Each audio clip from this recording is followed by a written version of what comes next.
Hello friends, welcome to my channel The Easy Gate. I am Rahul Gupta. If you are new to my channel, please subscribe, share and like video. Don't forget to press the bell icon to get the latest update and provide your valuable comments. Hello everyone, welcome to the easy gate. तो हम analogue की series start कर चुके थे और हमने उस series में डायोड की सीरीज पूरी कर ली है। डायोड एप्लीकेशन सारी कंप्लीट कर ली है। डायोड में हमने बहुत कुछ पढ़ा है कि डायोड का डीसी सर्किट कैसा होगा, एसी सर्किट हो कैसा होगा, डीसी प्लस एसी सर्किट कैसा होगा, half wave rectifier, full wave rectifier, regulator, filter, clipper, clamper, हमने बहुत सारे एप्लीकेशन पढ़े हैं डायोड के। आज हम थोड़ा सा इस सब्जेक्ट के लिए अलग सा मोड देते हैं। दूसरा टॉपिक स्टार्ट करते हैं, वो है बाइपोलर जंक्शन ट्रांजिस्टर बीजेटी। तो सबसे पहले आप डायोड के सारे एप्लीकेशन पढ़ो। अगर आप चाहते हो कि एनालॉग में आपकी अच्छी पकड़ हो तो सबसे पहले आपको डायोड एप्लीकेशन पढ़ने ही पड़ेंगे। आपको एक एक स्टेप चढ़ना पड़ेगा, क्योंकि एनालॉग आप चाहो कि 20 से पढ़ो तो आप एनालॉग 20 से नहीं सीख पाओगे। आपको एक एक स्टेप ही चढ़ना पड़ेगा। तो सबसे पहले आप डायोड के एप्लीकेशन पढ़ो, फिर आप बाइपोलर जंक्शन ट्रांजिस्टर या फिर बीजेटी पढ़ोगे। ठीक, तो अपना टॉपिक स्टार्ट करते हैं। Bipolar junction transistor. सबसे पहले तो मैं इसके कंस्ट्रक्शन के बारे में बता देता हूँ कि इसमें कौन कौन सी रीजन होते हैं, कितने जंक्शन होते हैं, कितने टर्मिनल होते हैं, उनकी साइज क्या होती है, उनकी डोपिंग क्या होती है। तो BJT is a 3 terminal device, जिसमें 3 टर्मिनल होते हैं। अगर मैं बात करूं कौन कौन से टर्मिनल हैं, तो emitter terminal, base terminal and collector terminal. इसमें 3 टर्मिनल होते हैं। और जंक्शन की अगर मैं बात करूं तो इसमें 2 जंक्शन होते हैं और 3 रीजन होते हैं। कौन कौन सी रीजन है? Emitter, base and collector. E for emitter, B for base, C for collector, मैंने लिखा भी हुआ है। तो इमीटर और बेस के बीच में जो जंक्शन बनेगा, ये वाला जंक्शन, इसको हम बोलेंगे इमीटर जंक्शन, जेई, जिसको हम रिप्रेजेंट करेंगे अपने पूरे सब्जेक्ट में जेई से। एक जंक्शन है बेस और कलेक्टर के बीच, ये वाला जंक्शन, इसको हम रिप्रेजेंट करेंगे पूरे सब्जेक्ट में जेसी, कलेक्टर जंक्शन जेसी। तो दो अपने पास 2 जंक्शन है, emitter junction JE and collector junction JC, और 3 रीजन है, इमीटर, बेस एंड कलेक्टर। अब देखेंगे इनके डोपिंग के बारे में। देखते हैं इमीटर का काम क्या है, बेस का काम क्या है, कलेक्टर का काम क्या है, तो इनकी डोपिंग किस तरीके से होनी चाहिए। इमीटर का काम है कि डिवाइस में कैरियर को प्रोवाइड कराना, और अगर जो कैरियर को प्रोवाइड करेगा, इसका मतलब उसमें सबसे ज्यादा कैरियर होनी चाहिए। सबसे ज्यादा कैरियर कब होंगे? जब उसमें डोपिंग सबसे ज्यादा होगी। तो इन तीनों रीजन में सबसे ज्यादा डोपिंग होती है इमीटर की। इमीटर की डोपिंग सबसे ज्यादा होती है। अगर मैं बात करूं कलेक्टर की, तो कलेक्टर की डोपिंग ना तो हम हाई रखते हैं और ना ही हम लो रखते हैं। ऐसा क्यों है? इसका रीजन क्या है? अगर मैं इसकी डोपिंग हाई रख दूंगा तो होगा क्या, जो कलेक्टर जंक्शन का ब्रेकडाउन वोल्टेज है वो कम हो जाएगा, क्योंकि ब्रेकडाउन वोल्टेज डोपिंग के इनवर्सली प्रोपोर्शनल होता है। अगर आप डोपिंग बढ़ाओगे तो ब्रेकडाउन वोल्टेज की वैल्यू क्या हो जाती है? कम हो जाती है। Breakdown voltage is the specification जो मैन्युफैक्चर डिफाइन करता है, और जिसकी प्रॉपर्टी कैसी होती है कि अगर आप डोपिंग बढ़ाओगे, रीजन की डोपिंग बढ़ाओगे, तो ब्रेकडाउन वोल्टेज कम हो जाएगी। इसका मतलब अगर मैं कलेक्टर की डोपिंग ज्यादा कर दूंगा तो कलेक्टर जंक्शन का ब्रेकडाउन वोल्टेज कम हो जाएगा। इसका मतलब वो ज्यादा हाई रिवर्स वोल्टेज में काम नहीं कर पाएगा और ब्रेक हो जाएगा। और अगर मैं इसकी डोपिंग स्मॉल रखता हूँ, कलेक्टर जंक्शन की डोपिंग स्मॉल रखता हूँ, तो क्या होगा? अगर कलेक्टर जंक्शन की डोपिंग स्मॉल होगी तो इसकी कंडक्टिविटी कम हो जाएगी। अगर इसकी कंडक्टिविटी कम हो जाएगी तो कलेक्टर हाई करंट को अलाउ नहीं करेगा और अपनी डिवाइस एज ए एम्पलीफायर और जो भी एप्लीकेशन है अपने अकॉर्डिंग काम नहीं कर पाएगी। इसकी कंडक्टिविटी क्या हो जाएगी? कम हो जाएगी। इसलिए ना तो हम स्मॉल रखते हैं और ना ही हम हाई रखते हैं। हम कैसे रखेंगे कलेक्टर की डोपिंग? हम मॉडरेट डोप करेंगे। तो हमें इतना पता लग गया कि इमीटर सबसे ज्यादा है, कलेक्टर उससे कम है, और बेस की डोपिंग सबसे कम होती है। अब बेस की डोपिंग इमीटर से बहुत बहुत कम होनी चाहिए। यहाँ पे मैं एक फैक्टर पढ़ाऊंगा जिसको हम बोलते हैं emitter injection efficiency. Emitter injection efficiency को इंप्रूव करने के लिए हम बेस की डोपिंग क्या रखते हैं? कम रखते हैं। बेसिकली यहाँ पे एक एक एक्शन होता है जिसको हम बोलते हैं ट्रांजिस्टर एक्शन। ट्रांजिस्टर एक्शन का मतलब क्या है कि इमीटर से लेके कलेक्टर तक कैरियर, जो आपके कैरियर है, या तो इलेक्ट्रॉन हो सकते हैं या तो 4 हो सकते हैं। तो इमीटर से लेके कलेक्टर तक कैरियर कितना इफिशियंटली ट्रेवल कर पा रहे हैं, ये कहलाता है ट्रांजिस्टर एक्शन। तो ट्रांजिस्टर एक्शन जितना अच्छा होगा डिवाइस उतनी अच्छी होगी। तो अगर हमें ट्रांजिस्टर एक्शन को इम्प्रूव करना है तो उसके लिए पहला फैक्टर होता है इमीटर इंजेक्शन इफिशियंसी। अगर इमीटर इंजेक्शन इफिशियंसी को इम्प्रूव कर देंगे तो ट्रांजिस्टर आपका इम्प्रूव हो जाएगा, ट्रांजिस्टर एक्शन आपका इम्प्रूव हो जाएगा। तो हम क्या करेंगे, बेस की डोपिंग बहुत बहुत कम रखेंगे। इसका मतलब अगर मैं एक यहाँ पे सीक्वेंस लिखूं डोपिंग का, एन मतलब है डोपिंग, एन का मतलब है डोपिंग, तो एन ई रिप्रेजेंट करेगा द डोपिंग ऑफ इमीटर। तो इमीटर की डोपिंग सबसे ज्यादा, उससे कम एन सी मतलब कलेक्टर की डोपिंग, और सबसे कम होगी बेस की डोपिंग। तो ये आपकी डोपिंग रहेगी, इमीटर सबसे ज्यादा, कलेक्टर उससे कम और बेस सबसे कम। ये छोटे छोटे क्वेश्चन बीजेटी से छोटे छोटे क्वेश्चन बहुत पूछे जाते हैं, स्पेशली एसएससी जेई आईईएस के जो एक एक नंबर के क्वेश्चन होते हैं। बीजेटी से जो आज मैं आपको ऑपरेशन बताने वाला हूं, आज का लेक्चर बहुत ज्यादा इंपॉर्टेंट है बीजेटी के लिए, इसलिए शुरू से लेके एंड तक देखें, एक भी आप कॉन्सेप्ट मिस ना करें, एक भी मिनट का कॉन्सेप्ट मिस ना करें, शुरू से लेके एंड तक देखें, बहुत इंपॉर्टेंट होने वाला है आज का लेक्चर।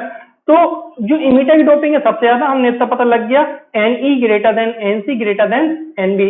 एन इसका मतलब बेस की डोपिंग क्या होती है, सबसे कम होती है। अब मैं बात करता हूं साइज की।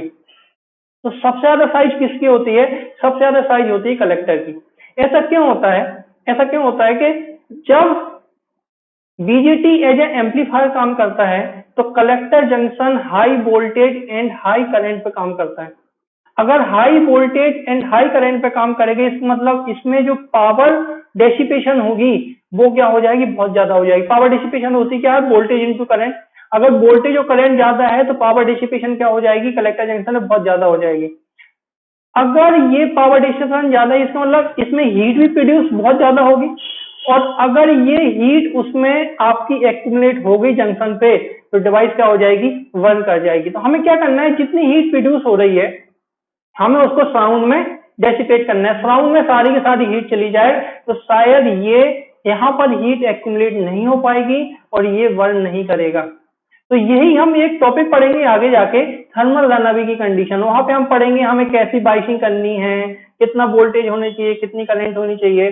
तो सबसे पहला फैक्ट आता है साइज का, कि अगर मैं साइज को बड़ा कर दूं तो शायद जितनी भी हीट प्रोड्यूस होगी वो सराउंड में आपकी जल्दी ज्यादा डिसिपेट हो जाएगी। जैसे एक एग्जांपल लें, आपके पास गर्म पानी है, अगर आप उसको एक ऐसे बर्तन में रखो जो बहुत छोटा है तो शायद बहुत देर में ठंडा होगा, और अगर आप एक बड़ी प्लेट में रख दो पानी जिसका एरिया बहुत ज्यादा है तो शायद वो पानी जल्दी ठंडा हो जाएगा। सेम रीजन यहाँ पर है कि अगर कलेक्टर की साइज को हम छोटा रख देंगे तो हीट एक्यूमुलेट हो जाएगी, और अगर कलेक्टर की साइज हम बड़ी रखेंगे तो जितनी भी हीट प्रोड्यूस होगी वो साउंड में डेसिपेट हो जाएगी जल्दी। तो कलेक्टर की साइज सबसे ज्यादा होती है, उससे कम होती है इमीटर की साइज, और सबसे कम होती है बेस की साइज। अब बेस का काम क्या है, बेस में होता है रिकॉम्बिनेशन। तो जितना कम रिकॉम्बिनेशन होगा ट्रांजिस्टर एक्शन उतना अच्छा होगा, क्योंकि इमीटर से कैरियर चलेंगे, पहले बेस में जाएंगे और फिर कलेक्टर में जाएंगे। तो क्वेश्चन ये आ जाता है सर बेस रखा ही क्यों है, बेस को हटा दो, सिंपली इमीटर से कलेक्टर में जाने दो। नहीं, बेस ही इसकी ऑपरेशन को कंट्रोल करता है। अभी मैं बताऊंगा, ये करंट कंट्रोल डिवाइस है। कैसे करंट कंट्रोल डिवाइस है, बेस की करंट ही इमीटर और कलेक्टर की करंट को कंट्रोल करता है, इसलिए बेस का होना जरूरी है। बट बेस में कम से कम रिकॉम्बिनेशन होने चाहिए। तो अगर बेस की साइज, बेस की विड्थ बहुत कम हो जाए तो वहां पे नंबर ऑफ रिकॉम्बिनेशन क्या हो जाएंगे, कम हो जाएंगे। क्योंकि इमीटर से लेके बेस तक क्या होता है, डिफ्यूजन होता है, और डिफ्यूजन जितना कम होगा रिकॉम्बिनेशन उतना कम होगा, और रिकॉम्बिनेशन जितना कम होगा ट्रांजिस्टर एक्शन उतना ज्यादा होगा, उतना अच्छा होगा। तो अगर मैं साइज की बात करूं, अगर मैं डब्ल्यू को बोल रहा हूं वेट, तो कलेक्टर की विड्थ सबसे ज्यादा होती है डब्ल्यू सी, उससे कम होती है इमीटर की विड्थ, और सबसे कम होती है बेस की विड्थ। तो अपने पास ये दो रिजल्ट आ गए, ये आपको ध्यान रखने हैं। ये कई बार क्वेश्चन पूछे गए हैं कि डोपिंग का सीक्वेंस बताओ और उनकी साइज का सीक्वेंस बताओ। तो डोपिंग का सीक्वेंस इमीटर सबसे ज्यादा, कलेक्टर उससे कम, और सबसे कम बेस। और अगर मैं साइज की बात करूं तो कलेक्टर सबसे ज्यादा, फिर उससे कम इमीटर, और उससे कम बेस की साइज होती है। तो ये तो हो गया आपके सीक्वेंस। अब देखेंगे यहाँ पे दो जंक्शन है, इमीटर जंक्शन और कलेक्टर जंक्शन। अगर मैं दोनों जंक्शन को देखूं तो हमने पढ़ा था पीएन जंक्शन में कि कोई भी पीएन जंक्शन दो बायस में काम कर सकता है, या तो फॉरवर्ड बायस में होगा या फिर रिवर्स बायस में होगा। तो अगर अपने पास दो जंक्शन है तो कितने कॉम्बिनेशन हो सकते हैं? अपने पास दो बायस है, फॉरवर्ड बायस और रिवर्स बायस, तो टोटल 4 कॉम्बिनेशन हो सकते हैं। या तो दोनों फॉरवर्ड बायस में हो, या तो दोनों रिवर्स बायस में हो, या फिर एक फॉरवर्ड में दूसरा रिवर्स में हो, या फिर पहला वाला रिवर्स में दूसरा वाला फॉरवर्ड में हो। इस तरीके से बीजेटी 4 मोड में काम कर सकता है। कौन कौन से मोड है मैंने यहाँ पे टेबल बनाई हुई है। मोड्स ऑफ ऑपरेशन कौन कौन से हो सकते हैं ये भी आपको ध्यान रखना है। डायरेक्टली क्वेश्चन आता है, इस टेबल से डायरेक्टली क्वेश्चन मिलेगा आपको कि सबसे पहले बीजेटी सैचुरेशन मोड में कब काम करेगा? जब दोनों जंक्शन फॉरवर्ड बायस में होंगे, मतलब इमीटर जंक्शन और कलेक्टर जंक्शन फॉरवर्ड बायस में होंगे। ये क्वेश्चन कई बार पूछा गया है। कट ऑफ में कब काम करेगा? जब दोनों जंक्शन रिवर्स बायस में होंगे। फॉरवर्ड एक्टिव में कब काम करेगा? जब इमीटर जंक्शन फॉरवर्ड बायस में हो और कलेक्टर जंक्शन रिवर्स बायस में हो। और रिवर्स एक्टिव में कब काम करेगा? जब इमीटर जंक्शन रिवर्स बायस में हो और कलेक्टर जंक्शन फॉरवर्ड बायस में हो। अगर मैं इनकी एप्लीकेशन की बात करूं तो जब बीजेटी सैचुरेशन मोड में काम करेगा तब वो एज अ ऑन स्विच काम करेगा। जब वो कट ऑफ में होगा तो वो एज अ ऑफ स्विच काम करेगा। उसके शुरू करंट कितनी हो जाएगी? 0 हो जाएगी। सारी की सारी करंट कितनी हो जाएंगी? 0 हो जाएगी। फॉरवर्ड एक्टिव मोड में बीजेटी एम्पलीफायर की तरह काम करेगा। ये मैं आगे बहुत अच्छे से एक्सप्लेन करने वाला हूं, क्योंकि अपना जो फोकस रहेगा इस सब्जेक्ट में, अपना फोकस इस मोड में रहने वाला है, फॉरवर्ड एक्टिव मोड में। क्योंकि एनालॉग में मेनली हमें क्या पढ़ने होते हैं? मेनली हमें पढ़ने हैं एम्पलीफायर।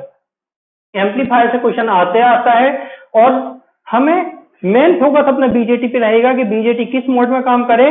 फॉरवर्ड एक्टिव मोड में काम करे। इसका मतलब इमीटर जंक्शन फॉरवर्ड बायस में होना चाहिए और कलेक्टर जंक्शन रिवर्स बायस में होना चाहिए। अगर मैं रिवर्स एक्टिव मोड की बात करूं तो इमीटर जंक्शन रिवर्स बायस में होगा और कलेक्टर जंक्शन फॉरवर्ड बायस में होगा।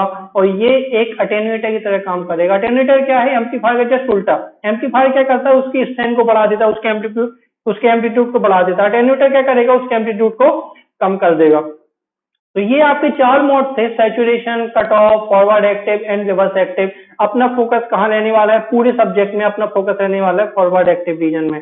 तो हम इसी को पढ़ेंगे। फॉरवर्ड एक्टिव रीजन में उसकी ऑपरेशन क्या होती है, कौन कौन सी करंट होती हैं और उन करंट की इक्वेशन क्या होती है। मेन है बीजेटी में हमें करंट की इक्वेशन जानना। अपने पास सिर्फ और सिर्फ 3 इक्वेशन होती हैं बीजेटी में। 3 इक्वेशन अगर आपको याद होगी, जो मैं अभी आगे ड्राइव करूंगा, आगे आपको बताऊंगा, सिर्फ 3 इक्वेशन और पूरा बीजेटी सॉल्व।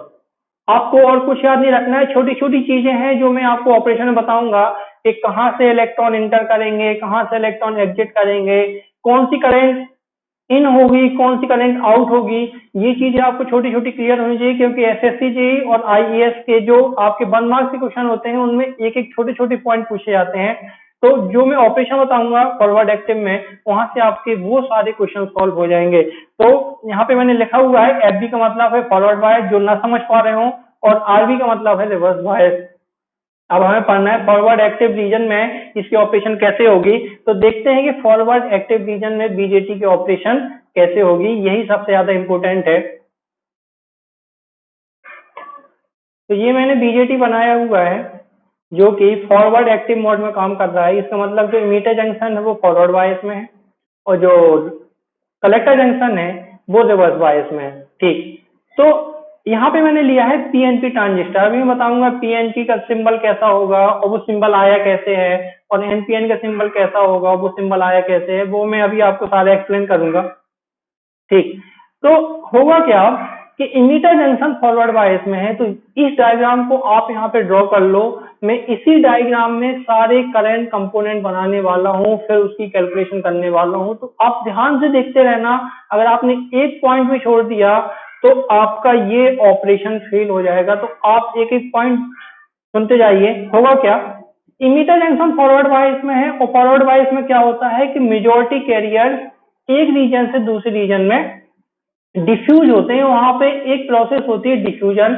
इसका मतलब जो यहाँ के होल्स हैं, अब ये अगर पी टाइप का है तो यहाँ पे होल्स होंगे। तो यहाँ पे मैं होल्स बना देता हूँ। ये मेजॉरिटी कैरियर्स क्या होंगे? होल्स होंगे।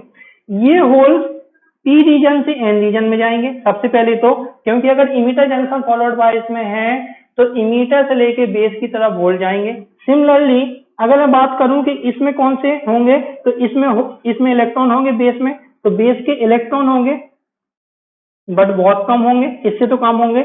यहाँ के इलेक्ट्रॉन क्या होंगे, यहाँ के इलेक्ट्रॉन बेस से लेके कलेक्टर की तरफ, सॉरी इमीटर की तरफ जाएंगे। सबसे छोटी ऑपरेशन तो यही है, सबसे पहली ऑपरेशन यही है कि इमीटर से होल गए सबसे पहले बेस में और बेस से इलेक्ट्रॉन गए इमीटर में। जब होल इमीटर से बेस में जाएंगे तो एक करंट फ्लो होगी और उस करंट को हम बोलेंगे, और जो कि होल की डायरेक्शन में ही होगी, जिसको हम बोलेंगे आई पी ई। इसका मतलब emitter current due to hole. और अगर इलेक्ट्रॉन बेस से लेके इमीटर तक जा रहे हैं तो इलेक्ट्रॉन के अपोजिट डायरेक्शन में, इलेक्ट्रॉन के अपोजिट डायरेक्शन में एक करंट फ्लो होगी जिसको हम बोलेंगे आई एन ई। इसका मतलब emitter current due to electron. अब आगे सुनेंगे, हमने बोला है कि ये फॉरवर्ड बायस में है, तो फॉरवर्ड बायस में कंडीशन क्या होनी चाहिए। सबसे पहले तो हमें यही देखना है कि कंडीशन क्या होनी चाहिए। अगर जो अपना इमीटर जंक्शन है वो कौन सा है, पी एन, मतलब इमीटर पी है और बेस एन है।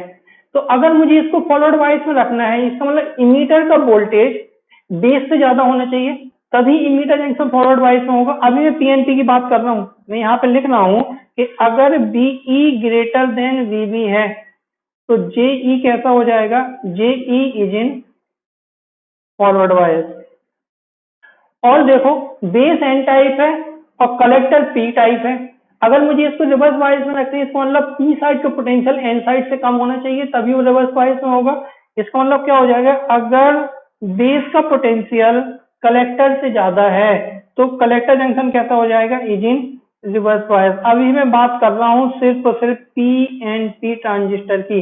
अगर एनपीएन होता तो उसके अकॉर्डिंग आप निकाल सकते हो। तो अपना एक सीक्वेंस पूछा जाता है, एक सीक्वेंस पूछा जाता है कि पीएनपी ट्रांजिस्टर को अगर मुझे फॉरवर्ड एक्टिव रीजन में काम कराना है तो क्या होना चाहिए, बीई ग्रेटर देन वीबी और ग्रेटर देन बीसी। ये किसके लिए हो जाएगा, फॉर पीएनपी ट्रांजिस्टर। अगर मैं एनपीएन की बात करूं तो उल्टा कर दो, एनपीएन के लिए क्या हो जाएगा, बीई लेस देन वीबी और लेस देन बीसी, ये हो जाएगा एनपीएन ट्रांजिस्टर। ये जो छोटे छोटे क्वेश्चन है इंटरव्यू में बहुत पूछे जाते हैं कि कौन सा वोल्टेज सबसे ज्यादा होना चाहिए, कौन सा वोल्टेज सबसे कम होना चाहिए, पीएनपी ट्रांजिस्टर है, एनपीएन ट्रांजिस्टर है। तो आपको छोटी छोटी चीजें बहुत अच्छे से क्लियर होनी चाहिए।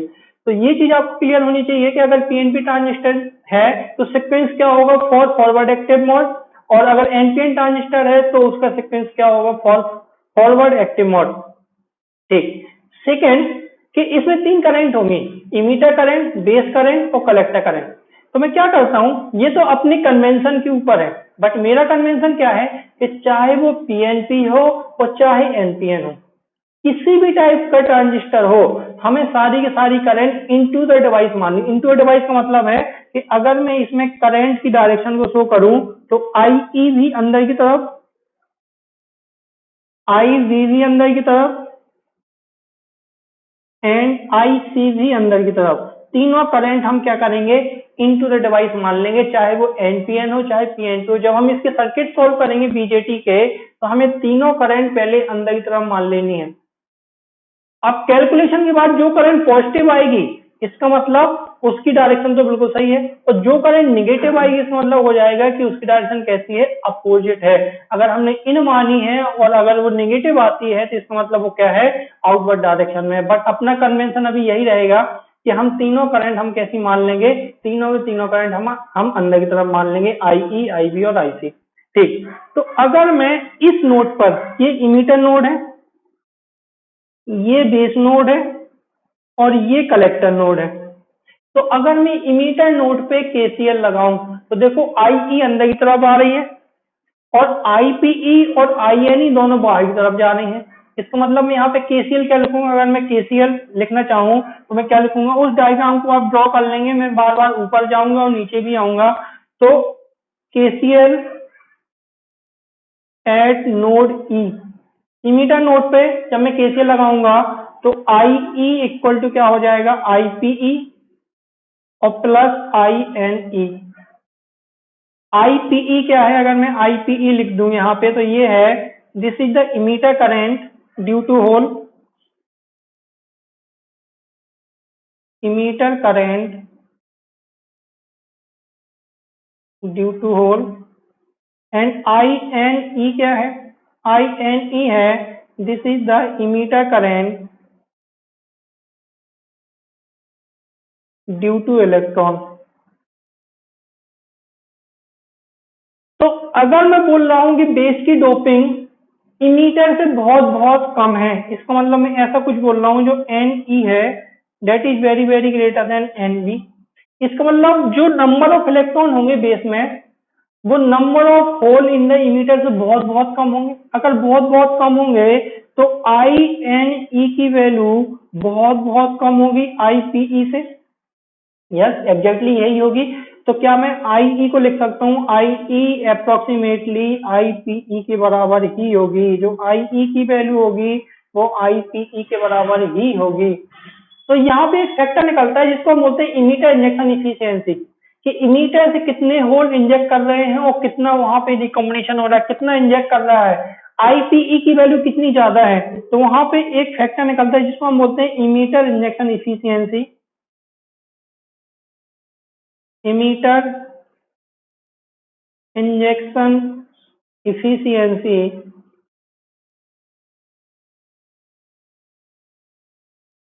जिसको हम रिप्रेजेंट करेंगे गामा से, गामा से रिप्रेजेंट करेंगे। तो गामा की वैल्यू क्या हो जाएगी, गामा इक्वल टू होता है आई पी ई अपॉन आई ई। ये मैं बात कर रहा हूं पीएनपी के लिए। अगर यही एनपीएन होता तो क्या हो जाता आई एन ई, क्योंकि इमीटर की मेजोरिटी के रेस क्या होते, फिर वहां पे इलेक्ट्रॉन होते। अभी मेजोरिटी के रेस क्या है मीटर के, होल से, तो हमने लिखा आई P E upon I E. आई ई की वैल्यू क्या है, अगर मैं आई ई की वैल्यू बोलूं तो होगा I N E plus I P E, यही हो जाएगा।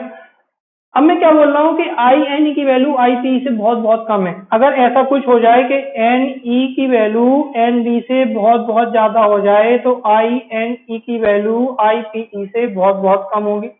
अगर ऐसा होगा तो गामा टेंडिंग टू क्या हो जाएगा, 1 हो जाएगा, क्योंकि गामा इक्वल टू क्या होगा I P E upon I P E tending to 1 हो जाएगा।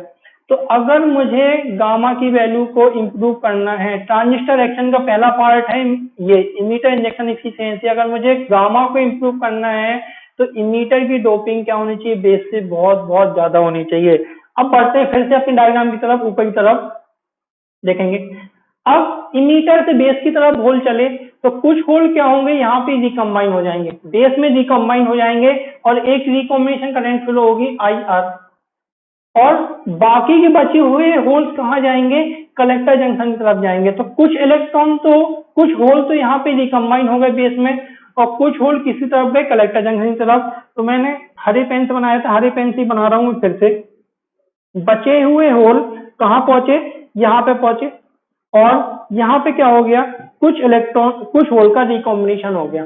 ठीक है, अब जैसे ही कलेक्टर जंक्शन पर होल पहुंचे तो उसने देखा कि कलेक्टर जंक्शन कैसा है, रिवर्स बायस में है, और रिवर्स बायस माइनॉरिटी कैरियर्स को अपोज नहीं करता है।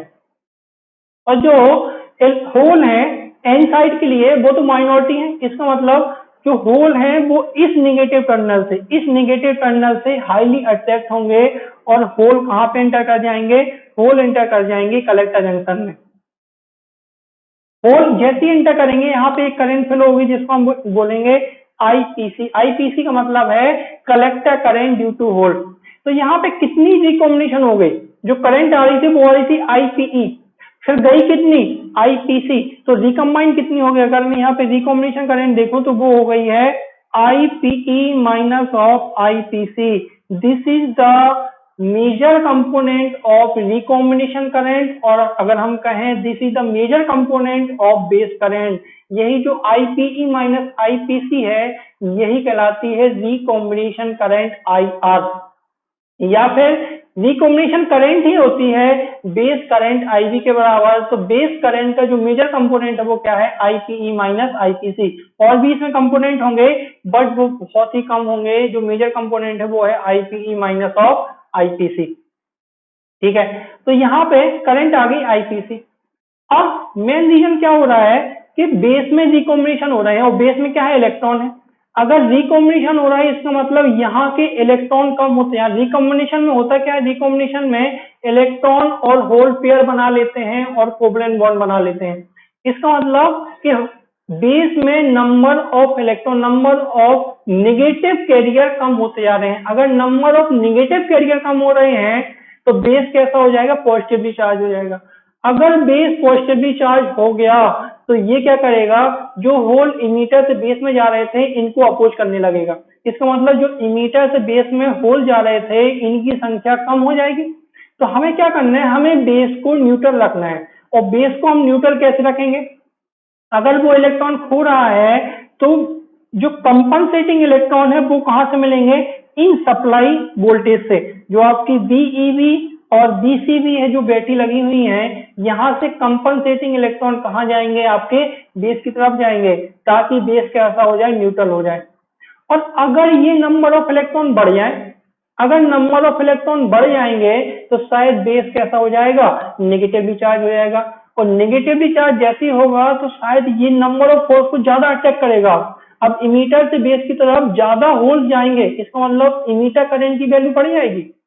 तो यहाँ से हमें साफ साफ दिख रहा है जो कंपनसेटिंग इलेक्ट्रॉन है इसी की वजह से तो बेस करंट है। तो जो बेस करंट है वो होल के फ्लो को कंट्रोल कर रही है, जो होल इमीटर से कलेक्टर में जा रहे हैं उसके फ्लो को कंट्रोल कर रही है।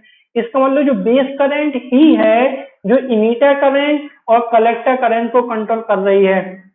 इसका मतलब बीजेटी कैसी डिवाइस हो गई, BJT is the current control device, जिसमें बेस करंट ही इमीटर करंट और कलेक्टर करंट को कंट्रोल करती है। तो मैं यहाँ पे पॉइंट लिख देता हूं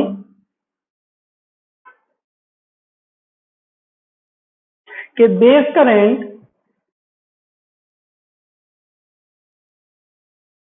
control emitter and collector current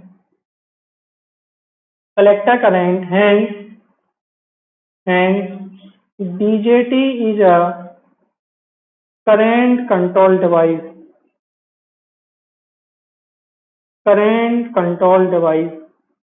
I hope आपको यहां तक के पॉइंट क्लियर हुए होंगे। अगर क्लियर नहीं है तो आप बैक करके भी देख सकते हो, ये ऑनलाइन क्लास है, कुछ ऑफलाइन नहीं है, आप बैक करके भी देख सकते हो। ठीक, आगे बढ़ते हैं, फिर से मैं डायग्राम की तरफ जाता हूं। ये तो इतनी कहानी हो गई। अब अपने कलेक्टर जंक्शन रिवर्स बायस में, इसको मतलब यहाँ पे एक रिवर्स करंट भी फ्लो होगी। अब हम क्या मानेंगे कि जो रिवर्स करंट फ्लो हो रही है वो हमेशा कलेक्टर से लेके बेस की तरफ फ्लो हो रही है। अपनी जो रिवर्स करंट है वो हमेशा P टू N फ्लो होती है, sorry N to P flow होती है, हमेशा reverse current N to P flow होती है। बट अपना कन्वेंशन क्या है, हमने कन्वेंशन ये मान लिया है कि अपनी जो करंट है ICO, मतलब कि reverse bias current in collector junction ICO, जो ICO है वो कलेक्टर से लेके बेस की तरफ फ्लो हो रही है और हमें उसकी डायरेक्शन पता है क्या होती है, N टू P होती है। तो अगर मैं ICO की वैल्यू को बोलूं तो ICO की वैल्यू तो हो जाएगी negative for PNP and positive हो जाएगी फॉर NPN, क्योंकि जो रिवर्स करंट होती है वो N टू P फ्लो होती है। और हमने कन्वेंशन क्या माना है, अभी हमने कन्वेंशन माना है कलेक्टर से लेके बेस, चाहे वो NPN हो चाहे PNP हो। तो अगर मैं PNP की बात करूं तो हमने मान लिया है P टू N, तो इसकी वैल्यू कैसे हो जाएगी, निगेटिव हो जाएगी फॉर PNP के लिए और पॉजिटिव हो जाएगी फॉर NPN के लिए। फिर से जाता हूँ ऊपर की तरफ। अब हमें सारे कंपोनेंट मिल चुके हैं, बेस करंट के कंपोनेंट, कलेक्टर करंट के कंपोनेंट, हमें सारे कंपोनेंट मिल चुके हैं। अब हमें सिंपल क्या करना है, बेस और कलेक्टर नोड पर हमें केसीएल लगाना है। अगर मैं बेस नोड पे केसीएल लगाऊंगा तो देखेंगे कौन कौन सी करंट इंटर कर रही है। आई भी तो हमने मान ली इंटर कर रही है, आई भी ऊपर की तरफ जा रही है, आईसीओ भी आ रही है, इंटर कर रही है, आईएनई भी इंटर कर रही है और आईपीई माइनस आईपीसी भी इंटर कर रही है। ये सारी करंट बेस नोड पे इंटर कर रही है। तो अगर मैं यहाँ पे लिखूंगा बेस नोड पर KCL at base node, KCL at base node, तो हमें क्या मिलेगा, IP plus IPE minus INE sorry not I N E, I P C, I P E minus I P C plus I N E और plus I C O equal to 0। तो यहाँ पे base current कितनी आएगी, वो आएगी minus का आई P E minus का आई पी सी माइनस का आई एन ई माइनस का I C O, but this is the major component of base current, this is the major component of base current. ठीक, अगर मैं कलेक्टर नोड पर लगाऊं तो कलेक्टर नोड पे क्या होगा, KCL, KCL at collector node. तो देखो अगर मैं फिर से ऊपर जाऊं तो देखेंगे आईसी एंटर कर रही है, आईसी अंदर की तरफ आ रही है, आईपीसी भी अंदर की तरफ आ रही है और आईसीओ बाहर की तरफ जा रही है। तो इसका मतलब मैं यहाँ पे इक्वेशन क्या लिखूंगा, मैं इक्वेशन लिखूंगा आईसी अंदर की तरफ आ रही है प्लस आईपीई भी अंदर की तरफ आ रही है plus ICO equal to ICO. तो आईसी इक्वल टू क्या हो जाएगा, माइनस का आईपीई और प्लस का आईसीओ। ये चीज आपको ध्यान रखनी है, IC equal to minus IPE plus का आईसीओ। तो आपके पास तीन करंट आई, अगर आप देखो आईई, मैं यहाँ पे फिर से लिख देता हूँ आईई और आईवी की वैल्यू। आईई की वैल्यू आई थी आईपीई के बराबर अप्रोक्सीमेटली, और आईवी की वैल्यू अभी हमने निकाली थी approximately minus of IPE minus of IPC के बराबर। अगर आप ऑब्जर्व करो जो आईसी की वैल्यू है वहां पे दो कंपोनेंट है, एक तो है आईपीई और एक है आईसीओ। आईपीई क्या है, IPE is the majority career current, जो मेजॉरिटी कैरियर है उसकी वजह से करंट, और आईसीओ क्या है, आईसीओ है एक माइनॉरिटी कैरियर करंट। इसका मतलब जो कलेक्टर करंट है यही होती है बीजेटी के आउटपुट करंट। इसका मतलब जो बीजेटी के आउटपुट करंट है उसमें दोनों कंपोनेंट है, मेजॉरिटी कैरियर करंट और माइनॉरिटी कैरियर करंट। इसलिए बीजेटी को हम क्या बोलते हैं, बाईपोलर डिवाइस, क्योंकि इसमें जो करंट है वो दोनों की वजह से है, मेजॉरिटी कैरियर्स की वजह से भी है और माइनॉरिटी कैरियर्स की वजह से भी है। इसलिए बीजेटी को हम क्या बोलते हैं, बीजेटी को हम बोलेंगे बाईपोलर डिवाइस। जब हम एफईटी पढ़ेंगे तो एफईटी में करंट सिर्फ मेजॉरिटी कैरियर्स की वजह से होती है, इसलिए हम एफईटी को क्या बोलते हैं, यूनिपोलर डिवाइस, जबकि बीजेटी कैसा है, बाईपोलर डिवाइस है। ठीक है, तो अगर मैं इन तीनों करंट को थोड़ा ऑब्जर्व करूं, आईसी की वैल्यू कैसी है, निगेटिव है, क्योंकि मेजॉरिटी कैरियर करंट ऑब्वियसली ज्यादा होगी compare to minority carrier current ICO से। तो आईसी की वैल्यू निगेटिव है, आईवी की वैल्यू निगेटिव है और आईई की वैल्यू पॉजिटिव है। हमने तीनों करंट अंदर की तरफ मानी थी, इसका मतलब ये हो गया कि पीएनपी ट्रांजिस्टर में आईई तो अंदर की तरफ है, उसकी डायरेक्शन तो बिल्कुल सही है, बट आईसी और आईवी की डायरेक्शन कैसे हो जाएगी, आउट ऑफ द डिवाइस हो जाएगी, बाहर की तरफ हो जाएगी। तो यहाँ पे एक और फैक्टर निकल के आता है जिसको हम बोलते हैं बेस ट्रांसपोर्ट फैक्टर। हमने सब कुछ निकाल लिया, यहाँ पे एक फैक्टर निकल के आएगा जिसको हम बोलेंगे बेस ट्रांसपोर्ट फैक्टर।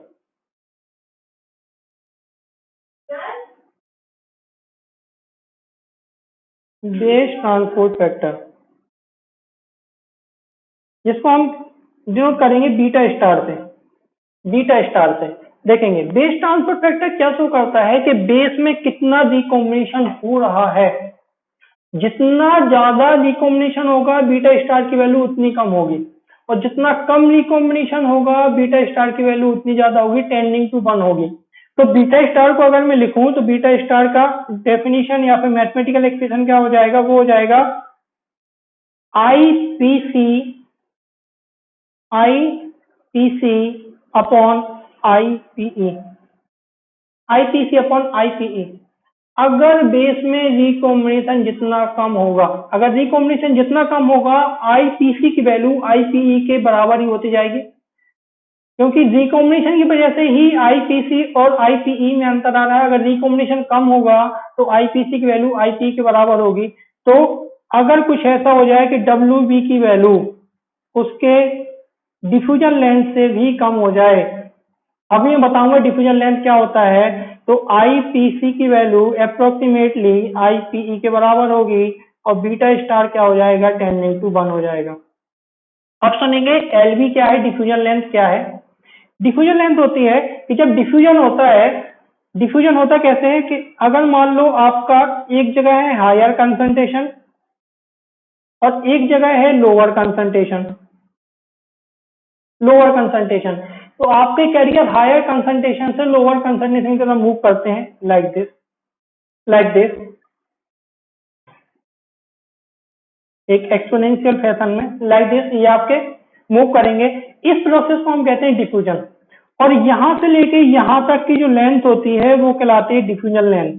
और इसी डिफ्यूजन लेंथ में ही रिकॉम्बिनेशन आपके अकर होते हैं। रिकॉम्बिनेशन की प्रोसेस यहीं पे कंप्लीट होती है, इसी लेंथ में, एलवी की लेंथ में। इसका मतलब कि रिकम्बाइन, सॉरी, यहाँ पे रिकम्बाइन होने के लिए आपको इतनी जगह मिल रही है। अगर मैं यहाँ पे लेजर से शो करूं तो इतनी जगह है। अगर बेस की वेट इससे भी कम हो जाए, अगर मान लो बेस की वेट सिर्फ इतनी है, मान लो ये है WB, तो शायद इसको रिकम्बाइन होने के लिए इतना टाइम, इतना स्पेस नहीं मिल पाएगा। इसका मतलब यहाँ पे रिकॉम्बिनेशन क्या हो जाएंगे, कम हो जाएंगे। अगर मैं और कम कर दूं बेस की वेट, अगर मैं और कम कर दूंगा तो नंबर ऑफ रिकॉम्बिनेशन और कम हो जाएंगे। और जैसे ही नंबर ऑफ रिकॉम्बिनेशन कम होंगे, यहाँ पे बीटा स्टार क्या हो जाएगा, टेंडिंग टू 1 हो जाएगा। ये आपको छोटे छोटे फैक्टर जो है वो आपको ध्यान रखने हैं कि यहाँ पे कौन कौन से करंट कंपोनेंट है, कौन कौन से क्या है। अब मेन है जो मैंने आपको बोला कि आपको 3 करंट इक्वेशन याद रखनी है। तो 3 करंट इक्वेशन क्या होंगे, तो उससे पहले तो हम ये जान लेते हैं कि बीजेटी का सिंबल क्या होगा और वो सिंबल आया कैसे। तो अगर मैं कंक्लूजन लिखूं, देखेंगे फिर से यहाँ पे कि हमें इतना पता लग गया है कि जो इमीटर करंट है पीएनपी में वो अंदर की तरफ है, और जो कलेक्टर और बेस करंट है वो बाहर की तरफ है, क्योंकि इनकी वैल्यू नेगेटिव आई है।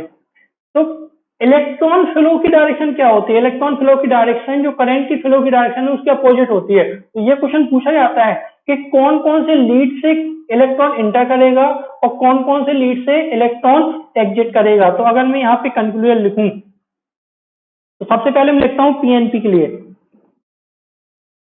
लिए, तो करंट का कैसा हो जाएगा, यहाँ पे लिखता हूं मैं करंट के लिए और यहाँ पे लिखता हूं मैं इलेक्ट्रॉन के लिए। तो जो IE है वो इनटू द डिवाइस है, इनटू का मतलब होता है अंदर की तरफ, और जो IV है एंड IC है ये कैसे हो जाएंगे, आउट ऑफ द डिवाइस हो जाएंगे। जो इनकी एक्चुअल डायरेक्शन है वो कैसी हो जाएगी, आउट ऑफ द डिवाइस हो जाएगी। तो इलेक्ट्रॉन का फ्लो कैसा हो जाएगा, जो इमीटर लीड है उसमें कैसे हो जाएगी, out of the device electron का फ्लो। और जो बेस लीड और कलेक्टर लीड है इन दोनों में कैसा हो जाएगा, इनटू द डिवाइस। ये क्वेश्चन पूछा गया है कि इलेक्ट्रॉन का फ्लो कैसा होता है इमीटर, बेस और कलेक्टर लीड में।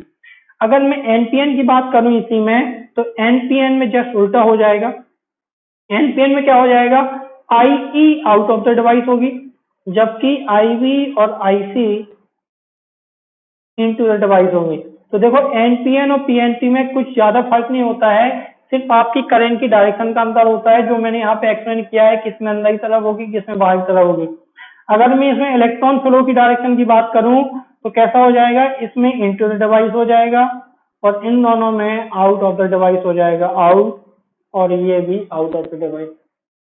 तो अगर मैं एनपीएन और पीएनपी का सिंबल बनाऊं तो कैसा बनेगा, ये जो आपकी लाइन है ये शो करती है बेस को, और ये दो लाइन जो है वो शो करती हैं, एक शो करती है इमीटर को और एक शो करती है बेस को।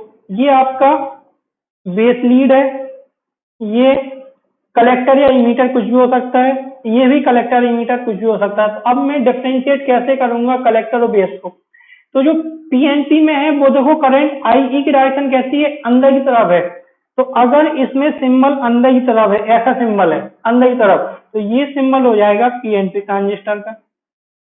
और अगर ये सिंबल, ये करंट आपकी बाहर की तरफ है लाइक दिस, तो यहाँ पे जो शो करेगा वो शो करेगा कि इमीटर करंट बाहर की तरफ है, इसका मतलब ये कौन सा ट्रांजिस्टर है, ये एनपीएन ट्रांजिस्टर। तो आपको सिंबल क्लियर होना चाहिए कि पीएनपी और एनपीएन का सिंबल कैसा होगा। तो यहाँ पे हमने पूरी ऑपरेशन पढ़ ली है, एक्टिव रीजन में कि कौन कौन सी करंट कहाँ से एंटर करेगी, इलेक्ट्रॉन कैसे एंटर करेगा, कैसे एग्जिट करेगा। अब हमें जानना है तो 3 इक्वेशन जिससे बीजेटी के सारे सर्किट सॉल्व होते हैं, सिर्फ 3 इक्वेशन के अलावा अपने पास कोई भी चौथी इक्वेशन नहीं होती बीजेटी में, सिर्फ 3 इक्वेशन होती हैं। आपको याद रखना है और बीजेटी में आपके सारे सर्किट सॉल्व हो जाएंगे। वो इक्वेशन क्या है, तो यहाँ पे मैं एक फैक्टर लिख रहा हूँ, एक फैक्टर और होता है जिसको हम बोलते हैं large signal gain. Large signal gain alpha. Alpha तो पीएनपी के लिए एल्फा की वैल्यू क्या होती है, पीएनपी के लिए एल्फा की वैल्यू होती है I PE upon I E. I PE sorry, this is IC, this is IPC, not IPE, this is IPC. थोड़ा सा यहाँ पे करेक्ट कर लेंगे, this is not IPE, this is IPC. तो यहाँ पे जो एल्फा का फॉर्मूला होगा वो क्या होगा, आईपीसी अपॉन आईई। ये फॉर्मूला आपका रखना है, alpha equal to IPC upon IE. जो कलेक्टर करंट है IPC upon IE, that means total emitter current. अब देखें कलेक्टर करंट के कौन कौन से आपके फॉर्मूले निकलेंगे। तो आईसी इक्वल टू हमने निकाला माइनस का आईपीसी और प्लस का आईसीओ। अगर मैं यहाँ से आईपीसी की वैल्यू रख दूं, क्योंकि हमें जो इक्वेशन निकालनी है वो लीड करंट के फॉर्म में निकालनी है। लीड करंट तो अपने पास तीन ही है, आईई, आईवी और आईसी। तो आईसी की वैल्यू कितनी हो जाएगी, माइनस का एल्फा इंटू आईई प्लस का आईसीओ। तो सबसे ज्यादा गलतियां हो जाती हैं यहाँ पे प्लस माइनस की। मैं फिर से बता रहा हूँ, करंट की डायरेक्शन को आप सही एज्यूम करें। अगर आप करंट की डायरेक्शन को तीनों के तीनों अंदर की तरफ एज्यूम कर रहे हो तो आपको ये फॉर्मूला माइनस के साथ याद रखना पड़ेगा, आई से equal to minus alpha I E plus का ICO. This is the first equation जो आपको याद रखनी है। सेकंड इक्वेशन क्या है कि अगर तीनों करंट अंदर की तरफ हैं तो इन तीनों का समीशन क्या हो जाएगा, I we plus I C plus I E equal to zero. इन तीनों का समीशन क्या हो जाएगा, जीरो हो जाएगा अगर तीनों करंट हमने अंदर की तरफ माने। क्वेश्चन नंबर 2 जो आपको याद रखनी है। तीसरी इक्वेशन क्या है, तीसरी इक्वेशन है अगर मैं यहाँ से आई ई की वैल्यू लिखूं तो लिखूंगा माइनस का आई वी और प्लस का आई सी। ये वैल्यू इक्वेशन नंबर 1 में पुट कर दो तो आई सी इक्वल टू क्या हो जाएगा, आई सी इक्वल टू माइनस का एल्फा और माइनस माइनस हो जाएगा plus I we plus I सी और प्लस का आईसीओ। यहाँ से आईसी कॉमन ले लो तो ये बचेगा 1 minus alpha equal to alpha into I B और प्लस का आईसीओ। 1 माइनस एल्फा नीचे ले जाओ तो क्या बचेगा, IC equal to alpha upon 1 minus alpha I we plus 1 upon 1 minus alpha ICO. Where alpha upon 1 minus alpha को हम लिख देते हैं बीटा, जो कि होता है current gain of common emitter. तो 1 upon 1 minus alpha equal to क्या हो जाएगा, 1 प्लस बीटा। तो यहाँ से आईसी इक्वल टू क्या होगा, IC equal to beta into I we plus 1 plus beta into ICO. This is the third equation जो आपको याद रखनी है। सिर्फ 3 इक्वेशन है जो आपको याद रखनी है। पहली इक्वेशन आई है IC equal to minus alpha I E plus ICO. दूसरी इक्वेशन है I we plus I C plus I E equal to zero. और तीसरी इक्वेशन आई है I C equal to beta I we plus 1 plus beta into ICO. तो जिसको सिर्फ इतना याद होता है कि I C equal to beta I V होता है, सिर्फ नहीं, सिर्फ इतना फॉर्मूला नहीं होता आई C equal to beta I B. एक कंपोनेंट और भी होता है 1 प्लस बीटा इंटू आईसीओ। वो तो आपको क्वेश्चन में कभी आईसीओ की वैल्यू नहीं दी जाती या फिर निग्लिजिबल होती है, इसलिए ये वाला जो कंपोनेंट है वो जीरो हो जाता है और आईसी इक्वल टू क्या बचता है, सिर्फ IC equal to beta into I बचता है, सिर्फ इतना बचता है। यहाँ पे दो करंट कंपोनेंट और होते हैं, एक है अपना आईसी बीओ और एक होता है आईसीईओ। ये कौन कौन से कंपोनेंट है, आईसीबीओ कौन सा करंट है, आईसीबीओ इज द कलेक्टर करंट। आईसीबीओ की अगर मैं डेफिनेशन बोलूं, आईसीबीओ इज द कलेक्टर करंट कब, जब emitter is open circuited, when emitter is open circuit, this is the collector to base current when emitter is open circuited। तो अगर मैं इक्वेशन नंबर 1 में IE की वैल्यू जीरो रख दूं तो IC इक्वल टू ICBO की वैल्यू कितनी हो जाएगी, ICO के बराबर हो जाएगी। और ICO क्या होती है, ये तो रिवर्स सैचुरेशन करंट होती है जिसकी value micro ampere in germanium and nano ampere range in silicon. ये चीज मैंने आपको पहले ही बता रखी है। और ICEO क्या होती है, ICEO is the collector current when base is open circuit. Open circuit का मतलब है कि वो लीड करंट जीरो हो जाएगी। अगर मैं बोल रहा हूँ इमीटर इज ओपन सर्किट मतलब इमीटर करंट जीरो। अगर मैं बोल रहा हूँ बेस इज ओपन सर्किट इसका मतलब बेस करंट जीरो हो जाएगी। और अगर बेस करंट जीरो होगी तो क्वेश्चन नंबर 3 में आईवी की वैल्यू जीरो रख दो तो यहाँ पे क्या आएगी 1 प्लस बीटा इंटू ICO। इसकी वैल्यू क्या हो जाएगी 100 of micro ampere in germanium and 100 of nano ampere in silicon. ये चीज आपको ध्यान रखनी है कि जर्मेनियम में कितनी करंट होगी और सिलिकॉन में कितनी करंट होगी। तो यहाँ पे आई होप आपको सारे कंपोनेंट समझ में आए होंगे कि कौन कौन से करंट कंपोनेंट होते हैं। मैंने यहाँ पे सारे करंट कंपोनेंट आपको लिखवा दिए हैं कि कौन कौन से कंपोनेंट हैं। मैं फिर से 2 पॉइंट पे एम्फेसाइज करता हूँ यहाँ पे कि अपने पास यहाँ पे 2 फैक्टर आए हैं अल्फा और बीटा। अल्फा और बीटा क्या शो करते हैं, बीटा क्या शो करती है उसकी एम्प्लीफिकेशन एबिलिटी कि एम्प्लीफिकेशन एबिलिटी बीजेटी की कितनी अच्छी है। और अपना सब्जेक्ट इसी पे डिपेंड है कि उसकी एम्प्लीफिकेशन एबिलिटी उतनी अच्छी होनी चाहिए। जितनी अच्छी होगी बीजेटी उतना अच्छा होगा, क्योंकि मेनली हमें एनालॉग में पढ़ने होते हैं एम्पलीफायर। इसका मतलब बीटा की वैल्यू जितनी ज्यादा होगी उतना अच्छा होगा। ठीक है, तो अब बीटा की वैल्यू हम कैसे बढ़ा सकते हैं। तो अपने पास 2 फैक्टर है। जब हम फैब्रिकेशन कर रहे थे तो हमें 2 चीजों का ध्यान रखना है। एक तो ये जो इमीटर की डोपिंग है वो बेस से बहुत बहुत ज्यादा हो। अगर ऐसा होगा तो क्या हो जाएगा, अगर इमीटर की डोपिंग बेस से बहुत बहुत ज्यादा होगी तो गामा की वैल्यू टेंडिंग टू 1 हो जाएगी। और अगर बेस की वेट एलवी से बहुत बहुत कम होगी, एलवी से बहुत बहुत कम होगी तो बीटा स्टार की वैल्यू क्या हो जाएगी टेंडिंग टू 1 हो जाएगी। यहाँ पर मैंने बताया भी था जब मैंने बेस ट्रांसफर फैक्टर बताया कि डब्ल्यू की वैल्यू एलवी से क्या क्या होनी चाहिए, बहुत बहुत कम होनी चाहिए, तब आपका क्या हो जाएगा बीटा स्टार टेंडिंग टू 1। अब एल्फा इक्वल टू हमने क्या लिखा, एल्फा इक्वल टू लिखा आईपीसी अपॉन आईई। इसको हम 2 पार्ट में तोड़ लेते हैं, IPC upon IPE into IPE upon IE. इसको हम लिख सकते हैं। तो आईपीसी अपॉन आईपीई क्या है, आईपीसी अपॉन आईपीई है this is the base transfer factor beta star, और आईपीई अपॉन आईई है इफिशियंसी गामा। इसका मतलब अल्फा की वैल्यू क्या हो जाएगी बीटा स्टार इंटू गामा के बराबर। तो अगर गामा टेंडिंग टू 1 है, बीटा स्टार टेंडिंग टू 1 है तो अल्फा टेंडिंग टू क्या हो जाएगा 1 हो जाएगा।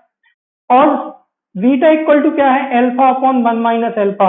और अगर अल्फा टेंडिंग टू 1 हो जाएगा तो बीटा टेंडिंग टू क्या हो जाएगी इनफिनाइट हो जाएगी। बीटा की वैल्यू क्या हो जाएगी उससे ज्यादा हो जाएगी। तो हमें जब फैब्रिकेशन कर रहे हैं बीजेटी का तो हमें 2 चीज ध्यान रखनी है कि इमीटर की डोपिंग बेस से बहुत बहुत ज्यादा होनी चाहिए और डब्ल्यू की वैल्यू बेस की वेट एलवी से बहुत बहुत कम होनी चाहिए। अगर ऐसा है तो बीजेटी का ट्रांजिस्टर एक्शन उतना ही अच्छा होगा, उसकी एम्प्लीफिकेशन एबिलिटी उतनी ही अच्छी होगी, बीटा की वैल्यू उतनी ज्यादा होगी।